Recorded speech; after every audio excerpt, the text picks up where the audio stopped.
Mercados afundando. E aí, você não sabe se compra a bolsa ou se investe em renda fixa? Fica perdido pensando até quando vai a queda? Então respira e assiste esse vídeo porque eu vou te contar a melhor estratégia para investir na crise e tudo que eu penso sobre o futuro do mercado. Fala, capitalista! E aí, tudo bem com você? Vamos começar esse vídeo entendendo o que está acontecendo com o cenário global e como isso contribui para a queda nas bolsas. Olha só o gráfico do Ibovespa e do S&P da Bolsa Americana. Olha lá, hein? Esse é o gráfico no diário e veja que a gente teve várias semanas, vários dias seguidos de queda e agora o mercado está dando uma pequena corrigida na queda. E aí, você acha que o mercado volta a subir? Será que ele volta a subir? Ou será que ele para aqui nessa resistência e volta a cair novamente, fazendo mais uma onda de queda? Vamos dar uma olhadinha no semanal, que vai facilitar a nossa observação. Veja que no semanal a gente teve 1, 2, 3, 4, 5 semanas de queda. A primeira semana de alta depois de tanta queda parece muito esse período aqui de realização. E lembre-se que essa queda toda aqui aconteceu desde maio do ano de 2021, quando os juros no Brasil começaram a subir. E aqui os juros nos Estados Unidos começaram a subir. Então não seria difícil que o mercado começasse a realizar novamente e viesse até cerca de 92 mil pontos. 92 mil pontos se a gente olhar aqui no mensal, 92 mil pontos seria o próximo grande suporte do mercado, mais ou menos aqui, ó. Mais ou menos nessa base que formou esse grande pivô de alta aqui no ano de 2020. Então, por enquanto, o gráfico mensal deu uma melhorada, tá com um super pavio aqui embaixo, se recuperando. Pode ser que ele faça novamente um pivô, ou pelo menos venha testar novamente aqui os 115 mil pontos, mas por enquanto a gente está numa tendência de baixa. De fato, o mercado está caindo. O mercado, inclusive, caiu nesse período desde março. Ele já caiu mais ou menos 13, 14% de realização.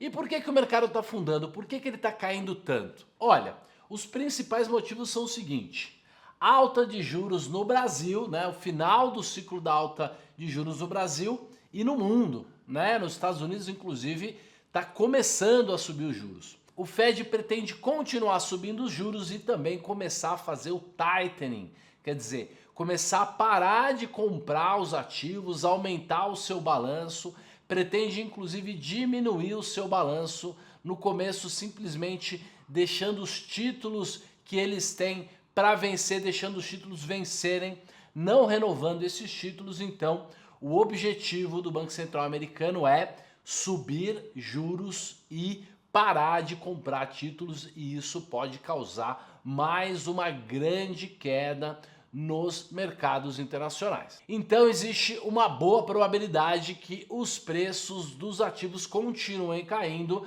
nos Estados Unidos e também aqui no Brasil. Outros motivos para essa queda são inflação subindo no mundo todo, lockdown na China, tudo isso causando graves problemas na infraestrutura de produção. Além disso, temos também o conflito da Rússia com a Ucrânia, que também está atrapalhando a exportação dos seus produtos, como petróleo, gás, trigo, fertilizantes, e tudo isso está pressionando a infraestrutura mundial e os preços das commodities. Muito bem, se o gráfico da Bolsa Brasileira já estava horroroso, dá uma olhadinha no gráfico da Bolsa Americana, uma realização de mais de 20% no período. Vamos ver, o Nasdaq já caiu mais de 20%. Vamos ver se o S&P também, do seu último máximo. Se for desse máximo aqui, com certeza a gente vai ver que a queda até o momento atual, ó, não é 20%, mas é 16,3% de queda. É muita queda. Se a gente olhar o gráfico semanal, a gente vai perceber que o mercado já realizou, perdendo o último grande fundo, né? Então uma realização maior do que aconteceu no Brasil e chegando aqui num ponto de suporte. Mas perceba, essa queda toda aconteceu ainda no segundo aumento dos juros nos Estados Unidos. A gente está no mês de maio, a gente pode ter aumentos até dezembro, então a chance desse gráfico piorar é bem grande, uma vez inclusive que ele já se encontra em tendência de baixa.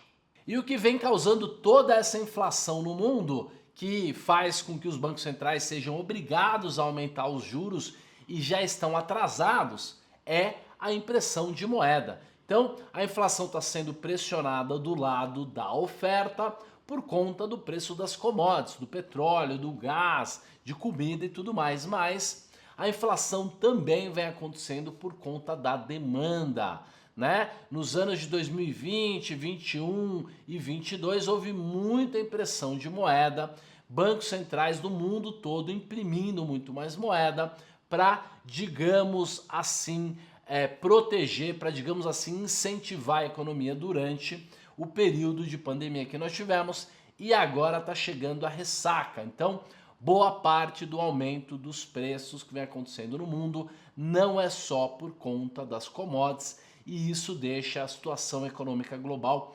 muito mais fragilizada. Para você ter uma ideia, o mundo vem fazendo dívida, aumentando seu endividamento desde o começo da década de 90. Em 2008 colocou muito mais dinheiro, perdeu até a vergonha de fazer isso.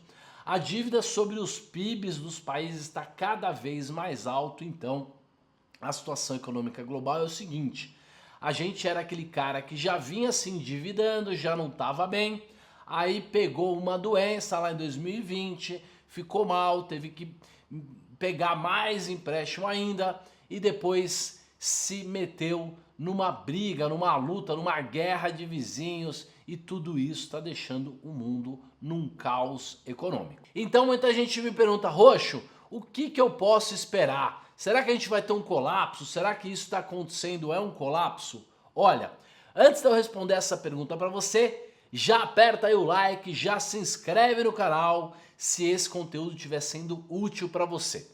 Agora vamos falar sobre o colapso.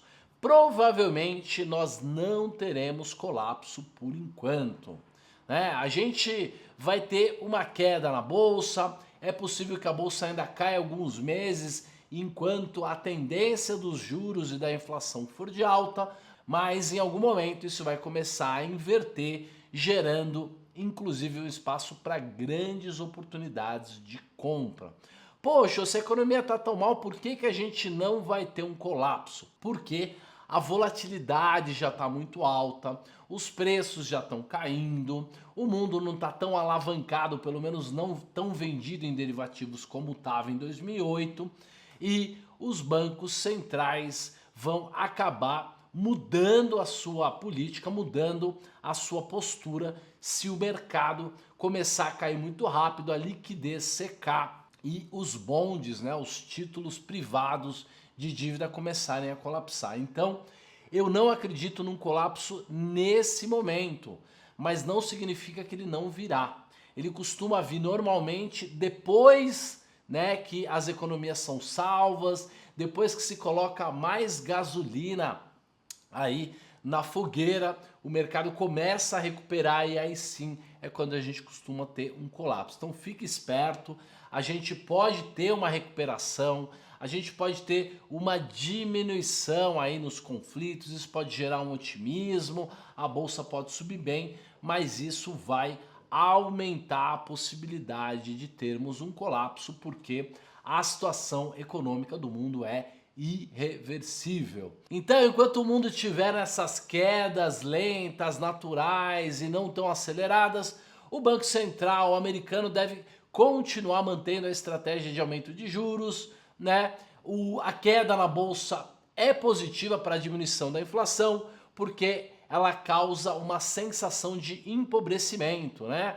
A carteira de um cara que valia R$1 milhão ou US$ 1 milhão, alguém que se sentia milionário, agora depois de realizações em alguns casos de mais de 50%, o cara só tem metade da riqueza que ele tinha, e isso vai fazendo com que as pessoas comecem a se controlar, cortar custo, e isso provavelmente vai minando a inflação, pelo menos a inflação de demanda, né? Já que a inflação de oferta vai depender aí da diminuição do conflito. De qualquer maneira, o mundo vai aumentar aos poucos a capacidade de produção de petróleo. Então é possível que, no momento, as políticas dos bancos centrais não causem nenhum colapso, por mais que a economia esteja em frangalhos. E agora que a gente já falou tudo isso, vamos dar uma olhada no sinal de crise, no sinal do Kairos do nosso sistema. Vamos ver o que ele tem nos dito. Por enquanto, tem funcionado bem e eu acredito que ele vai continuar funcionando e que se a gente tiver na iminência de um colapso, a gente vai ser avisado. Esse aqui é o sinal nesse momento. Perceba que no ano de 2008, quando teve uma grande crise um pouco antes, o sinal subiu rapidamente, ultrapassou 1 e depois tivemos a crise. Novamente isso aconteceu no Brasil em 2013, com as manifestações lá da Dilma. Novamente tivemos em 2018 com o Joesley Day. Depois nós tivemos aqui em 2020, né, com o Corona Crash. Vamos ver o que está acontecendo neste momento, ó. Olhando o gráfico dos últimos 6 meses, você percebe que o sinal está diminuindo. O sinal de crise está caindo. Chegou nas mínimas ali de 0,35 e agora subiu um pouquinho para 0,36. Então isso significa que não tem energia acumulada o suficiente, não tem alavancagem, não tem tensão o suficiente nesse momento para um colapso. Significa que a gente não vai ter um colapso esse ano? Não. Significa que para termos um colapso, o mercado teria que se acalmar, teria que oscilar devagar, começar a oscilar devagar, para começar a pegar energia, entropia. Esse sinal teria que começar a subir, o mercado provavelmente até subiria um pouquinho e aí depois nós teríamos uma crise. Então, provavelmente nos próximos 2 meses nós não teremos um colapso.